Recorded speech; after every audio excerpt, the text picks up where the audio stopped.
Welcome to my channel set tax சேனலுக்கு உங்களை அன்புடன் வரவேற்கிறேன்.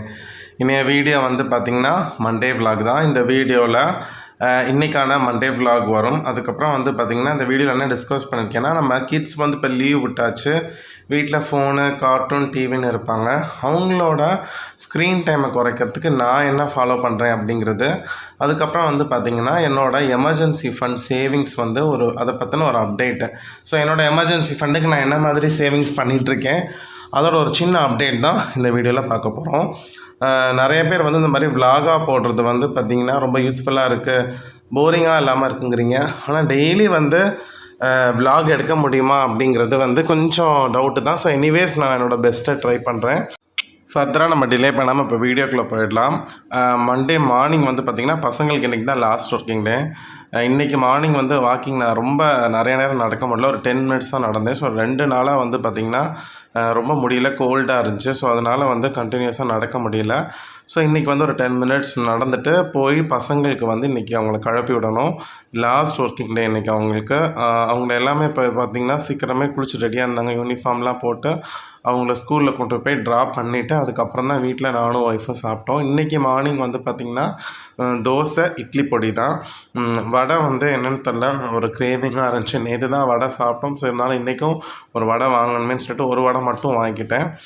சாப்பிட்டுட்டு அதுக்கப்புறம் போய் பார்த்திங்கன்னா அதாவது இப்போ கிழிஞ்சு போன நம்ம ரஃப் ட்ரெஸ் இருக்கும்ல, அதில் தம்பியோடது, ஒய்ஃபோடது, பாப்பாவோடது எல்லாமே வந்து பார்த்திங்கன்னா நிறைய கிழிஞ்சிருந்துச்சு. பட் ஆனால் வந்து நல்ல குவாலிட்டியாக இருக்குது. ஸோ அதனால் புதுசு தூக்கியெல்லாம் போட வேணாம்னு சொல்லிவிட்டு பக்கத்துலேயே ஒரு ஆல்ட்ரேஷன் டெய்லர் இருப்பார், அவர்கிட்ட கொடுத்து வாங்கிட்டு வந்தேன். கிட்டத்தட்ட ரொம்ப நீட்டாக தைச்சி வச்சுருந்தார், 70 ரூபா ஆச்சு. அதுக்கப்புறம் அதை முடிச்சுட்டு அதுக்கப்புறம் நான் என்ன பண்ணேன்னா, இன்றைக்கியான வரவு செலவு எழுதணும் இல்லையா, செலவு கணக்கு எழுதணும் இல்லையா. ஸோ இன்றைய டேட் வரைக்கும் என்ன செலவு பண்ணியிருக்கோம் அப்படிங்கிறத எழுதிட்டேன். ஒவ்வொரு நாளும் சில சமயம் ஏதாவது ஒரு செலவு மறந்துடும். உட்காந்து ஃப்ரீயாக உட்காந்துருக்கிறப்ப தான் யோசித்து எழுதிடணும். எப்பப்பெல்லாம் டைம் கிடைக்குதோ அப்போல்லாமே இதை அப்டேட் பண்ணி வச்சுடுவேன். இன்றைக்கி லஞ்சு பார்த்துட்டிங்கன்னா நேற்று வச்ச சாம்பாரே மிச்சம் இருந்துச்சு. ஸோ அதனால் பசங்களுக்கு மட்டும் இன்றைக்கி கேரட் பொரித்து அவங்களுக்கு கேரட் ரைஸ் கொடுத்தாச்சு. கேரட்டு எங்களுக்கு வந்து பார்த்திங்கன்னா சிம்பிளாக அப்பளம் பொரிச்சுக்கிட்டோம். கொஞ்சம் ஆயிலியாக தான் இருக்குது வடை அப்பளம்னு சொல்லிவிட்டு, பட் வேறு வழி இல்லை. இனிமேல் தான் வந்து காய்கறி வாங்கணும். லாஸ்ட் வீக்லாம் வந்து பார்த்திங்கன்னா நான் மெனு பிளானே போடலை. எனக்கும் உடம்பு சரியில்லை, அவங்களுக்கும் மாற்றி மாற்றி முடியல, சளி, ஒரே தலைவலியாக இருந்துச்சு. ஃபீவர் இல்லை, அது கோல்டு தலைவலியாக இருந்துச்சு. பசங்களுக்கு மட்டும் பார்த்திங்கன்னா சொன்னால் நம்ப மாட்டீங்க, உருளைக்கிழங்கு ஃப்ரை, ரசம், உருளைக்கிழங்கு, தயிர் சாதம், உருளைக்கிழங்கு கொஞ்சம் ஹெல்த்தியாகவே கொடுக்கல. ஸோ அதனால தான் வந்து இந்த லாஸ்ட் வீக் வந்து சிக்கன் ஒரு நாள், ஃபிஷ் ஒரு நாள் எடுத்தோம், கொஞ்சம் ஹெல்த்தியாக இருக்கணும்னு. ஸோ அதனால் இந்த வாரம் கொஞ்சம் நிறையா பச்சை காய்கறிகள் சேர்த்துக்கணும். அதனால தான் வந்து மெனு பிளான் போடலை. ஸோ மதியம் வந்து பார்த்திங்கன்னா சாம்பார் ரைஸு, மிச்சம் இருந்த கேரட்டு, அதுக்கப்புறம் வந்து பார்த்திங்கன்னா அப்பளம், இதை வச்சு இன்றைக்கி லஞ்சு முடிச்சாச்சு. செம்ம ஃபில்லிங்காக இருந்துச்சு.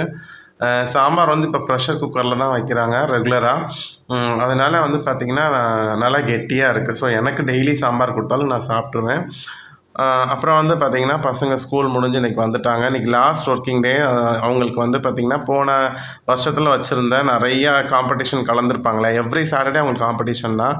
அதில் வந்து பார்த்திங்கன்னா தம்பிக்கு வந்து அந்த க்ளே காம்படிஷனில் செகண்ட் ப்ரைஸ் கிடச்சிருந்துச்சி. ஸோ அதுக்கு வந்து பார்த்திங்கன்னா சர்டிஃபிகேட்டு, புக்ஸ் இந்த மாதிரி கொடுத்துருந்தாங்க.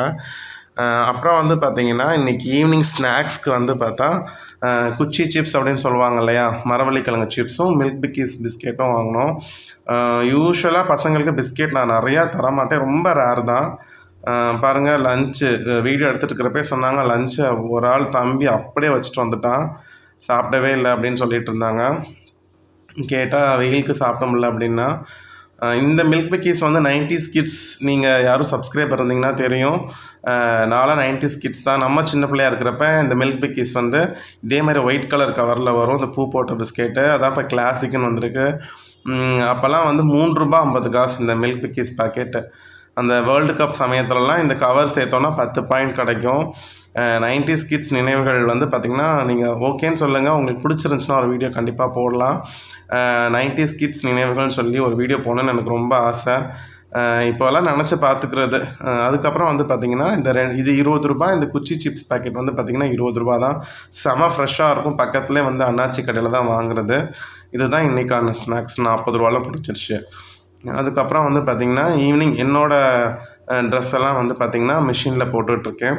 ஏன்னா இப்போ ஈவினிங் டைம் மட்டும்தான் போடுறோம். மதியம் மிஷினில் போட்டு வச்சுட்டு ஒரு 6 மணி போல் ஸ்டார்ட் பண்ணிட்டா 7:30க்குள்ளே துவைச்சி முடிச்சிடும். வெயிலில் நின்று காய வைக்கிறதே வந்து பெரிய தலைவலியாக இருக்குது. அதனால் ஈவினிங் தான் இப்போ துவைக்கிறோம். மோஸ்ட்லி இது வந்து ஒரு டிப்பாகவே சொல்கிறாங்க, வெயிலில் வந்து எக்ஸ்போஷரே ஆகக்கூடாது. இப்போ இருக்கிற வெயில் ரொம்ப கடுமையாக இருக்குது. ட்ரிச்சி சைட்லாம் வந்து பார்த்திங்கன்னா தாங்கவே முடியல. ஏசி இல்லாமல் ஒன் டே முழுக்க ஓட மாட்டேங்குது. கரண்ட்டு பில்லாம் பார்த்திங்கன்னா ஏசி யூஸ் பண்ணி தாறுமாறாக வந்திருக்கு. சரி, ஓகே, வேறு வழி இல்லை, அட்ஜஸ்ட் பண்ணி தான் ஆகணும். அதனால் மதியமே துணியெல்லாம் மிஷினில் போட்டு ரெடி பண்ணி வச்சாச்சு. ஸோ ஈவினிங் 6 மணிக்கு மேலே லிக்விட் ஊற்றி மிஷினை ஓட்டிட வேண்டியதான். அதுக்கப்புறம் வந்து பார்த்திங்கன்னா பக்கத்தில் எங்களுக்கு ஒரு சின்ன ஸ்பேஸ் இருக்குது. அதில் வந்து ஒரு முருங்கை மரம் இருக்குது. அதை நல்லா கம்ப்ளீட்டாக வெட்டிட்டோம். இப்போ பாருங்கள், மறுபடியும் துளிர்த்து கொஞ்சம் அப்படியே வந்திருக்கு. சீசனுங்கிறதுனால பார்க்கவே கொஞ்சம் க்ரீனியாக இருந்துச்சு. சர்ஃப் எக்ஸல் லிக்விட் தான் யூஸ் பண்ணுறோம். நம்ம வீடியோ ரெகுலராக பார்க்குறவங்களுக்கு தெரியும். செம்மையாக இருக்குது. 1 லிட்டர் வந்து போதுமானதாக இருக்குது. அதுக்கப்புறம் வந்து பார்த்திங்கன்னா இப்போ நான் ரெகுலராக வந்து ஆப்பிள் பீஸ் புக்கு வந்து மேகசின் குழந்தைங்களுக்காக வாங்குகிறோம். ஏற்கனவே ஒரு வீடியோ போட்டிருந்தேன்னு நினைக்கிறேன். இது வந்து பார்த்திங்கன்னா 2 மாதமாக வந்து எனக்கு புக்ஸே வரல. அப்புறம் கம்ப்ளைண்ட் ரைஸ் பண்ணணும்னு அவங்க மெசேஜ் போட்டிருந்தாங்க. இந்த மாதிரி பிரிண்டிங் கொஞ்சம் லேட் ஆகிடுச்சுன்னு. February மந்த்துக்கான எடிஷன் இப்போ தான் வந்துச்சு. மார்ச், ஏப்ரல் இந்த மாதமே அனுப்பிச்சி வச்சிட்றோன்னு. ரொம்ப யூஸ்ஃபுல்லாக இருக்குது. இது வந்து பார்த்திங்கன்னா ஸ்டாண்டர்டுக்கு தகுந்த மாதிரி விற்கிது. இப்போ என்னோடய பசங்க வந்து 3rd அப்படிங்கிறதுனால அவங்களுக்கு 3rd ஸ்டாண்டர்டுக்குரிய அந்த புக்கு வாங்கிட்டுருக்கோம். இந்த மேகசினில் வந்து பார்த்திங்கன்னா நிறையா ஸ்போக்கன் ப்ராக்டிஸு, ட்ராயிங்கு, அதுக்கப்புறம் வந்து find the difference, aptitude, shapes, maths, அதுக்கப்புறம் ஸ்டோரிஸ்ன்னு எல்லா சப்ஜெக்ட்ஸையும் கவர் பண்ணுற மாதிரி டிஃப்ரெண்ட் எக்ஸசைஸ் ரொம்ப கலர்ஃபுல்லாக கொடுத்துருப்பாங்க. பசங்க வந்து பிக்டோரியலாக இருக்கிறதுனால என்ஜாய் பண்ணுவாங்க. இந்த மாதிரி நிறைய இன்ஃபர்மேஷன்ஸோடு இருக்கும். இதை ரீட் பண்ண வைக்கலாம் நம்ம. இந்த மாதிரி ஃபைண்ட் த வே, அப்புறம் நம்பர்ஸ் நினச்சா வந்து இந்த உருவம் வர்றது ரொம்ப கலர்ஃபுல்லாக இருக்கிறதுனால பசங்க இதில் உட்காந்தா அந்த ஃபோன் பார்க்குற நேரமோ டிவி பார்க்குற நேரமோ குறையும். அவங்கள இப்போலாம் வந்து கண்ட்ரோலே பண்ண முடியல. ரொம்ப வந்து அளவுக்கு மீறி ஃபோன் வந்து நான் இப்போ ரொம்ப கம்மி பண்ணிட்டேன். டிவி அதிகமாக பார்க்க ஆரம்பிச்சிட்டாங்க. அதனால தான் இந்த மாதிரினா அவங்களுக்கு அவங்க போன வருஷம் படித்த அந்த சப்ஜெக்ட் நாலேஜை வந்து அப்ளை பண்ணுவாங்க. இப்போ அடிஷனாக இருக்கட்டும், ஏதாவது மேக்ஸ் படிச்சிருப்பாங்க, இங்கிலீஷில் கிராமர் படிச்சிருப்பாங்க, அதெல்லாமே இதை ரீட் பண்ணுறப்ப அவங்களுக்கு வந்து பார்த்திங்கன்னா அதை அப்ளை பண்ணுவாங்க. ஸோ இந்த மாதிரி புக்ஸ் வந்து பார்த்திங்கன்னா எங்கள் வீட்டிலே வந்து வீட்டிலே வந்துட்டு புக் பண்ணிட்டு போய் இப்போ மாதம் அனுப்பிச்சிட்ருக்காங்க. நிறையா பழைய வீடியோவிலே கேட்டிருந்தீங்க இது எங்கே வாங்கினீங்கன்னு. ஸோ நான் வாங்கலை, வீட்டிலே வந்து கொடுத்ததுனால தான் மாதம் வந்துட்டுருக்கு. நான் முடிஞ்சால் நம்பர் ட்ரேஸ் அவுட் பண்ணி உங்களுக்கு தர பார்க்குறேன். அப்புறம் வந்து பார்த்திங்கன்னா என்னோடய எமர்ஜென்சி ஃபண்ட் சேவிங்ஸ்க்கு வந்து உங்கள் எல்லாேருக்கும் தெரியும். நான் லாஸ்ட் இயர் வந்து பார்த்திங்கன்னா எமர்ஜென்சி ஃபண்டு வந்து ஒரு சேவிங்ஸ் அக்கௌண்ட்டில் சேர்த்துட்ருந்தேன்.